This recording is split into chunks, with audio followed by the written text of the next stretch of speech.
सजा दो घर को गुलशन सा, अवध में राम आए हैं। सजा दो घर को गुलशन सा, अवध में राम आए हैं। अवध में राम आए हैं, मेरे सरकार आए हैं, मेरे सरकार आए हैं। लगे कुटिया भी दुल्हन सी, लगे कुटिया भी दुल्हन सी, अवध में राम आए हैं। सजा दो घर को गुलशन सा, अवध में राम आए हैं, मेरे सरकार आए हैं। अवध में राम आए हैं। बोली सियावर रामचंद्र भगवान की जय। बोली श्री भक्तवत्सल भगवान की जय। बोली महर्षि वाल्मीकि भगवान की जय। तो भक्तों, जिस प्रकार पिछले भाग में हमने श्री राम के नाम की महिमा जानी, राम से बड़ा राम का नाम कैसे है ये जाना, आज हम श्री वाल्मीकि जी के पूर्व जन्म तथा वाल्मीकि जी जो पहले एक डाकू थे, ऐसा कई लोगों का मानना है। वैसे तो ऐसा माना जाता है कि वो प्रचेता यानी जो ब्रह्मा जी हैं उनके पुत्र हैं, लेकिन कहीं कहीं ऐसा हमें प्राप्त होती है, ऐसी ऐसी शिक्षाएं, ऐसे ऐसे ग्रंथ प्राप्त होते हैं जहाँ पर वाल्मीकि जी को एक डाकू बताया गया, रत्नाकर नाम का एक डाकू कहा गया था, जो डाकू से बाद में फिर एक महर्षि बने। तो वो डाकू से महर्षि तक का जो सफ़र रहा उनका, वो पूरी कथा आज हम आपको बताने वाले हैं। तो आइए आज की कथा को आरंभ करते हैं।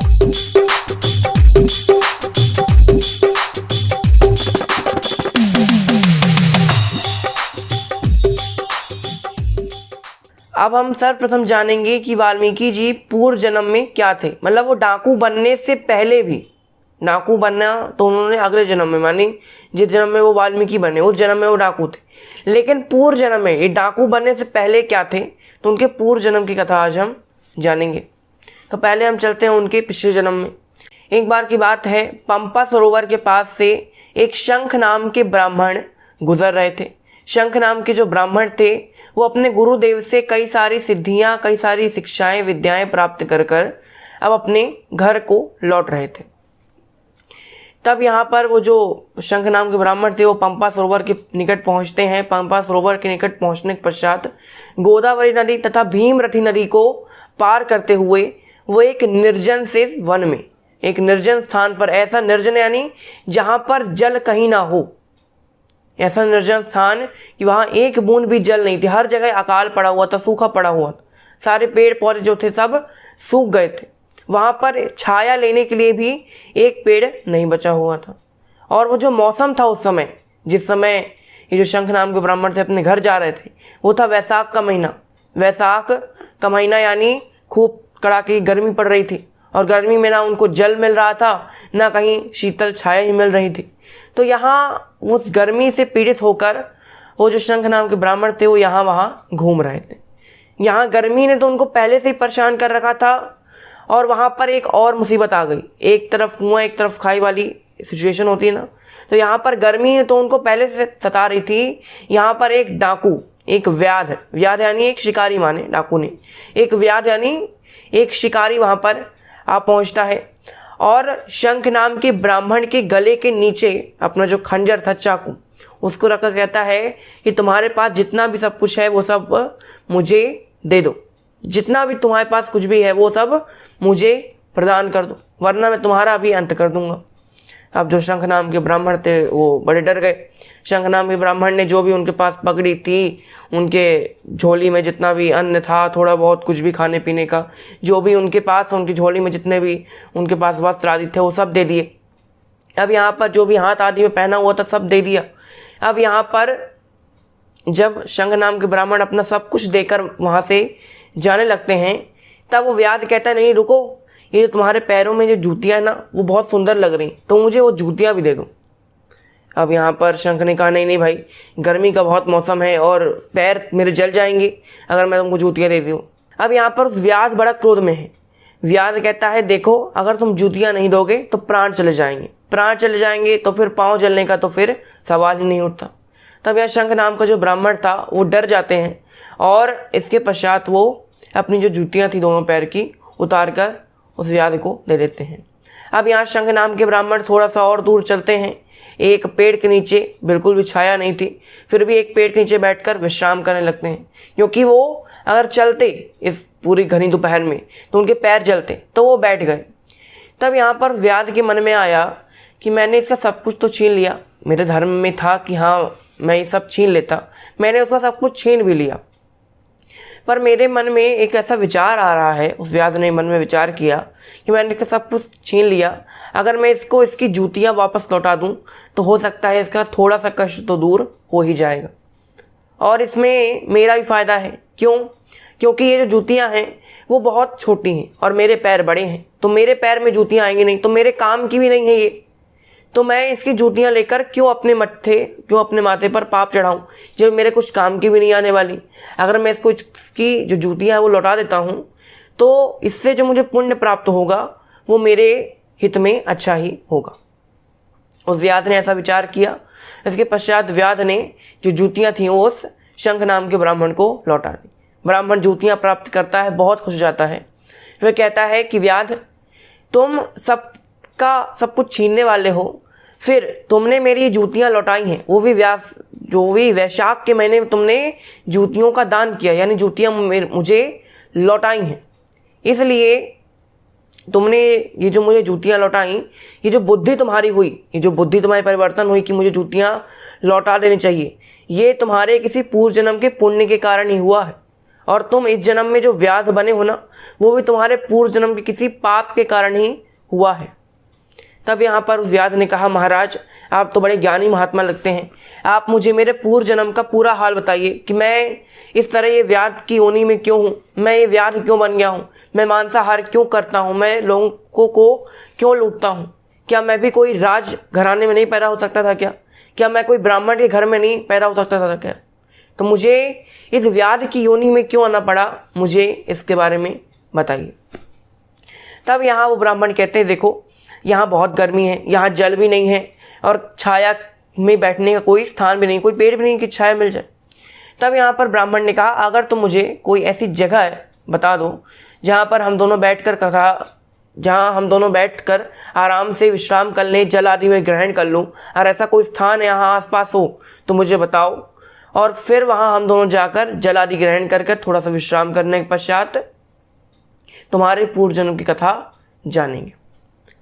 अब यहाँ पर व्याध ने कहा, ठीक है, यहाँ से थोड़ी दूर में एक बहुत अच्छी जगह है जहाँ पर कई सारे पेड़ लगे हुए हैं, आपको खाने के लिए कई सारे फलों के पेड़ लगे हुए हैं, कई सारी तालाब हैं, वहाँ पर आप पानी पी सकते हैं, स्नान कर सकते हैं, आराम से आप वहाँ रह सकते हैं।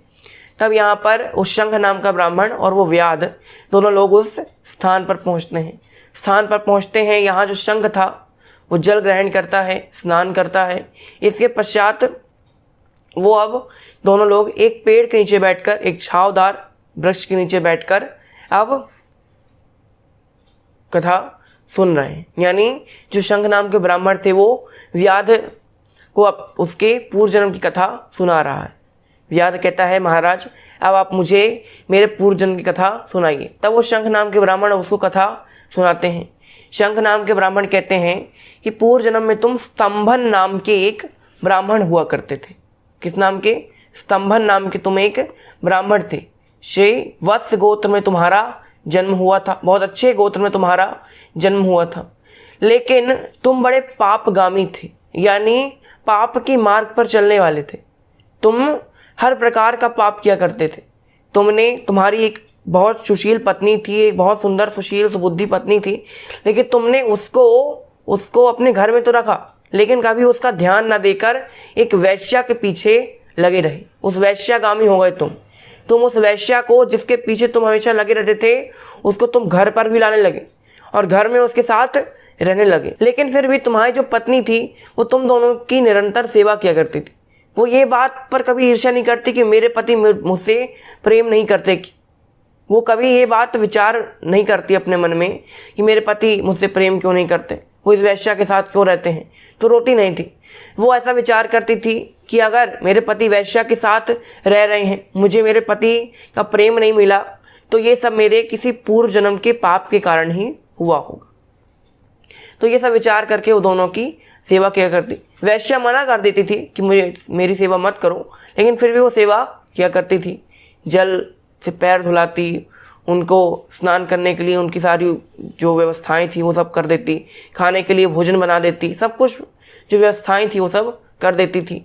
वो जो ब्राह्मण था स्तंभन और वैश्या, वो दोनों ऊपर सोते थे बिस्तर यानी जो खटिया वगैरह हुआ करती चारपाई, वो चारपाई के ऊपर सोते थे, और जो स्तंभन की पत्नी थी वो चारपाई के नीचे भूमि पर सोया करती थी, लेकिन फिर भी वो खुश थी। अब यहाँ पर वो ब्राह्मण बताते हैं कि स्तंभ, यहाँ तक तो तुम्हारा जीवन अच्छे से व्यतीत हो रहा था, लेकिन एक दिन तुमको बहुत बड़ा रोग हो जाता है, तुमको बहुत भारी रोग हो जाता है और उस रोग से तुम बहुत ज़्यादा पीड़ित हो जाते हो। तुम्हारा आधा से ज़्यादा जितना भी धन था तुम्हारा, आधे से ज़्यादा वो तुम्हारे इस रोग के इलाज में ही नष्ट हो जाता है। यहाँ जब वो वैश्या ऐसा देखती है कि इसका आधा जो धन था, जिसने इतने कमाई की थी, वो तो आधा जितना धन था वो तो इसके इलाज में ही नष्ट हुआ जा रहा है, और हो ना हो इसका पूरा धन इसके इलाज में ही नष्ट हो जाएगा, फिर भी ये ठीक तो होने वाला है नहीं। तब वो वैश्या विचार करती है कि अब मुझे यहाँ नहीं रहना चाहिए, ये मेरा भरण पोषण अब नहीं कर सकता। तब वो जो वैश्या थी वो सारा धन जो भी था, जितना बचा कुचा था, सबको लूट कर रात को ही दूसरे किसी पुरुष के घर में चली जाती है। यहाँ पर जो स्तंभ था वो बहुत परेशान हो जाता है। यहाँ स्तंभ जब सुबह उठता है, जब पता चलता है कि उसका जितना धन था वो सब वो वैश्या लूट ले गई, तब यहाँ स्तंभ बहुत रोता है और अपनी पत्नी से सारा हाल चाल बताता है। अपनी पत्नी के सामने खूब रोता है, कहता है कि मैंने तुमको इस जन्म में कभी प्यार नहीं किया, हमेशा तुमको परेशान करता रहा, हमेशा तुमको कष्ट देता रहा, यानी मैंने कभी तुमको देखा ही नहीं आज तक, अच्छी तरह से मैंने तुमको अभी तक जाना ही नहीं, समझा ही नहीं, मैं बस उस वैश्या के चक्कर में पड़ गया, और उस वैश्या ने भी मुझे धोखा देकर वहाँ से भाग निकली। तब यहाँ पर वो उसकी पत्नी कहती है, स्वामी आप परेशान मत होइए, यहाँ पर जो भी इस पूरी पृथ्वी पर जो भी यहाँ पर कोई भी दुख भोगता है कोई मनुष्य, वो अपने कर्मों के अनुसार ही भोगता है, कोई किसी के दुख का भागीदार नहीं होता और ना ही कोई किसी को दुख पहुँचाता है, वो सब अपने कर्मों के अनुसार ही लोग दुख भोगते हैं। अब यहाँ पर दिन बीतते गए, स्तंभ का जो रोग था वो भी बढ़ता गया। अब यहाँ पर एक दिन उनके गांव में देवल नाम के एक ऋषि आते हैं। देवल नाम के ऋषि आते हैं, तब उनकी पत्नी ऐसा विचार करती हैं कि ऋषियों का सत्संग बड़ा अच्छा रहता है, ऋषियों का सत्संग बड़ा कल्याणकारी हुआ करता है। तब उसकी पत्नी ने कहा कि स्वामी क्या मैं देवल ऋषि को अपने घर में बुला लूँ, हो सकता है उनके आगमन से आपका ये रोग ठीक हो जाए या फिर हमारे जो भी दुख दर्द हैं वो सब नष्ट हो जाए। तब यहाँ पर उसके पति ने कहा ठीक है बुला लाओ देवल ऋषि को। तब उसकी जो पत्नी थी वो देवल नाम के ऋषि को अपने घर में बुला लाती है। घर में बुलाती है देवल नाम के ऋषि को, पहले पानी उतारती है, पानी उतारने के पश्चात उनके चरण को धोती हैं। चरण का जो जल था वो पहले पत्नी ने पिया, उसके पश्चात पति के माथे पर छिड़क देती हैं। यहाँ पर देवल नाम के ऋषि की एक दो दिन कई दिन तक यहाँ पर उसने खूब सेवा की, खूब अच्छा अच्छा भोजन पकवान बनाया, कैसे भी करके जो भी उसके पास सोना चांदी था थोड़ा बहुत उस सबको बेचकर अपने भाई और पिताजी से जितनी मदद हो सकती थी वो सारी मदद मांगकर देवल ऋषि की खूब सेवा की। अब यहाँ पर जो देवल ऋषि थे उन्होंने खूब सेवा की उस पत्नी ने। इसके पश्चात देवल ऋषि उसकी सेवा को स्वीकार करते हुए वहाँ से चले जाते हैं। यहाँ पत्नी ने विचार किया कि ऋषि ने तो कुछ वरदान दिया नहीं और मैंने भी कुछ मांगा नहीं। तब पत्नी ने कहा हो सकता है कि वो मन ही मन मुझे कुछ कल्याण हो बोलकर चले गए होंगे।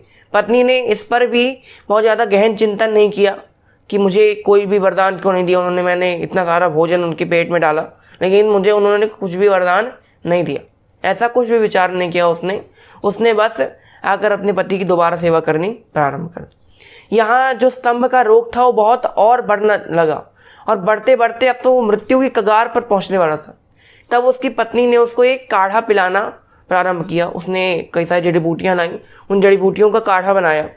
अब यहाँ पर काढ़ा, अब पहले के ज़माने में चम्मच तो थे नहीं, या तो पत्ते से पिलाओ या फिर हाथ से पिलाओ।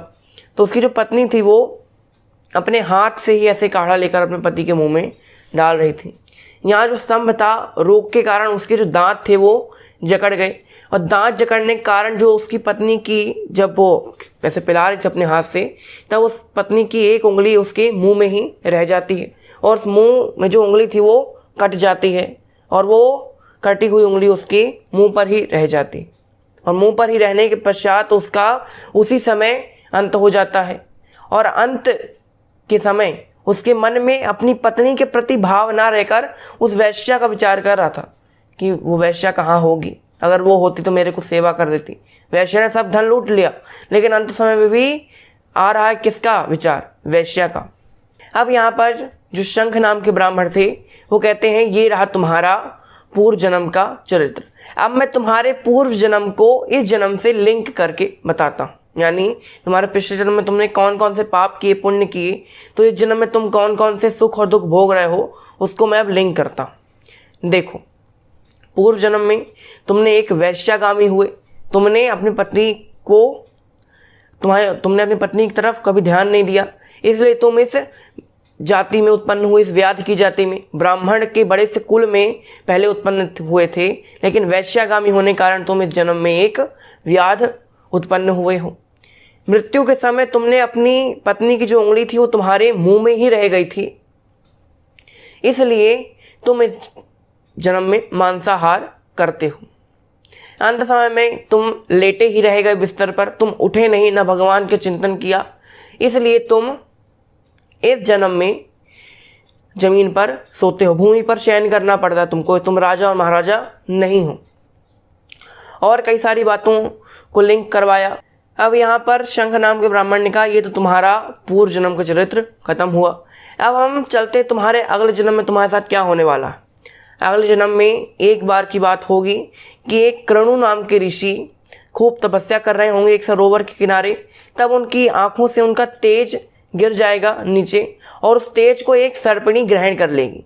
उसके उदर से एक बालक का जन्म होगा जिसका पालन पोषण एक भील करेंगे और भील करेंगे। इसके पश्चात तुम बाद में सप्तऋषियों के संग में आओगे और सप्तऋषियों के संग में आने के पश्चात तुम एक ब्रह्म ऋषि बन जाओ।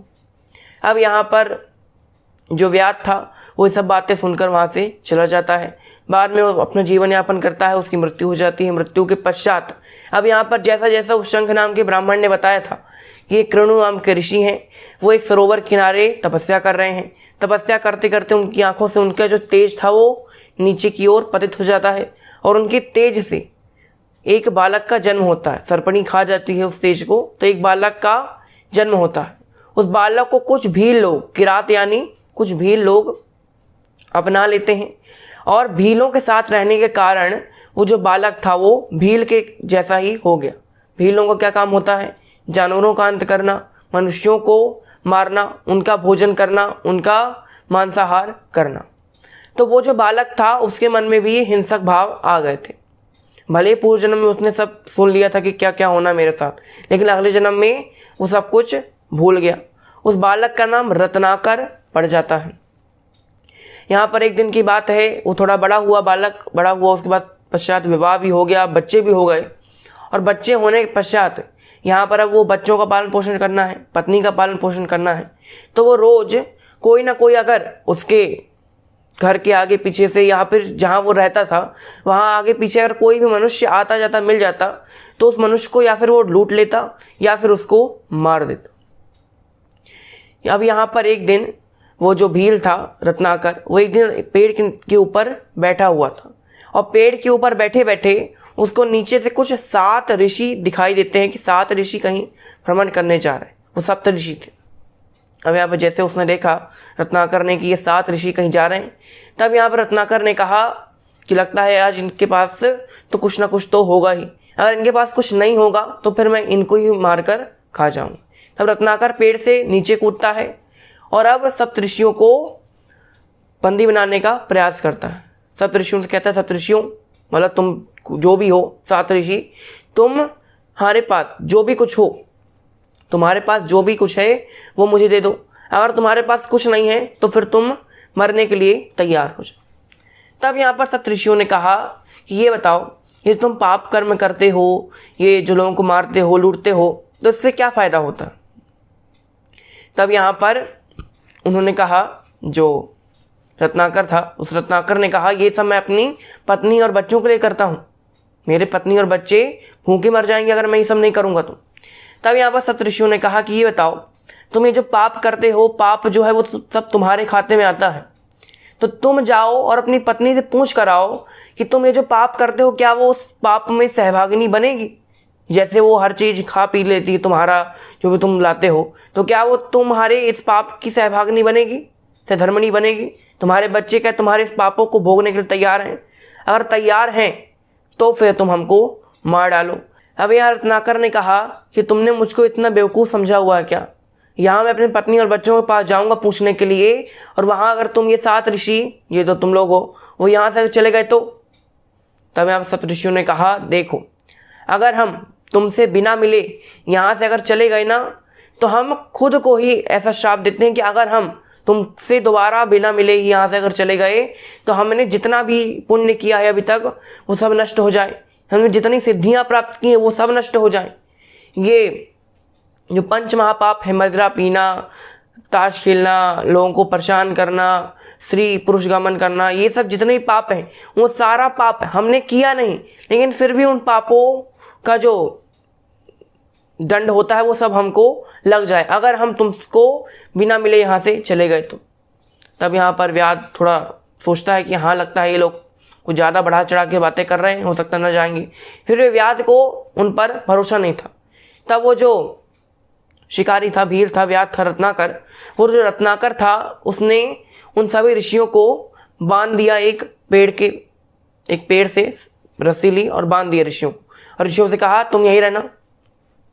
तब यहाँ पर रत्नाकर उनको बांध कर जाता अपने घर में पत्नी से पूछता है कि पत्नी मेरी प्रिय, तुम ये बताओ, मैं ये जो पाप करता हूँ तुम्हारे लिए, जो खाना लाता हूँ लोगों को मारकर, पशुओं को मारकर, तो मुझे इसमें ये सब जो पाप चढ़ता है, क्या तुम उस पाप की सहभागिनी हो?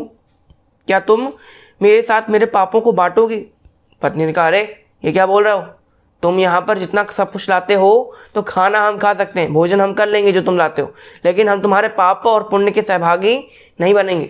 तुम अगर पुण्य करो तो भी हम सहभागी नहीं बनेंगे, और पाप करोगे तो भी सहभागी हम नहीं बनेंगे, क्योंकि भाई तुम पुण्य तो करते नहीं हो जन्म में, और पुण्य से ज़्यादा पाप करते हो, तो यानी पाप तुम्हारे ज़्यादा है, और पाप तुम करोगे और पाप अगर हम सहभागी बन गए तो हमको उसका दंड मिलेगा, तो हम तुम्हारे पापों सहभागी नहीं बने। पत्नी ने मना कर दिया।